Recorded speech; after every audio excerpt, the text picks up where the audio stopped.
இந்திய பொருட்களுக்கு 25 விழுக்காடு இறக்குமதி விதித்த சில மணி நேரங்களிலேயே பாகிஸ்தானுடன் புதிய எரிசக்தி ஒப்பந்தத்தை அமெரிக்க அதிபர் டிரம்ப் அறிவித்துள்ளார்.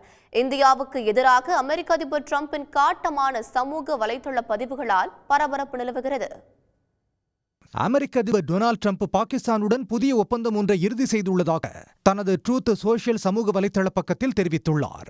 அதன்படி பாகிஸ்தானின் எண்ணெய் வள இருப்புகளை மேம்படுத்துவதில் அந்நாட்டுடன் அமெரிக்கா ஒன்றிணைந்து செயல்படும் என்று ட்ரம்ப் குறிப்பிட்டுள்ளார். இந்த கூட்டாண்மையை வழிநடத்தும் எண்ணெய் நிறுவனத்தை தேர்வு செய்யும் பணியில் ஈடுபட்டுள்ளதாகவும் டொனால்ட் ட்ரம்ப் தெரிவித்துள்ளார். எதிர்காலத்தில் பாகிஸ்தான் ஒருவேளை இந்தியாவுக்கு கச்சா எண்ணெய் விற்பனை செய்யும் நாள் வரக்கூடும் என்றும் ட்ரம்ப் தனது பதிவில் கூறியுள்ளார். மற்றொரு பதிவில் ரஷ்யாவுடன் இந்தியாவின் உறவுகள் பற்றி தனக்கு கவலை இல்லை என்று தெரிவித்துள்ளார். ரஷ்யா மற்றும் இந்தியாவின் பொருளாதாரங்கள் வீழ்ச்சியடைந்த பொருளாதாரம் என்றும் காட்டமாக விமர்சித்துள்ளார். இந்தியாவுடன் மிக குறைந்த வணிகமே செய்துள்ளதாகவும் இந்தியாவின் வரி விதிப்பு உலகிலேயே மிக அதிகமானது என்றும் ட்ரம்ப் குறிப்பிட்டுள்ளார். அதேபோல் ரஷ்யாவுடனும் அமெரிக்காவுக்கு வர்த்தக உறவு ஏதும் இல்லை என்று தனது சமூக வலைதள பக்கத்தில் ட்ரம்ப் கூறியுள்ளார்.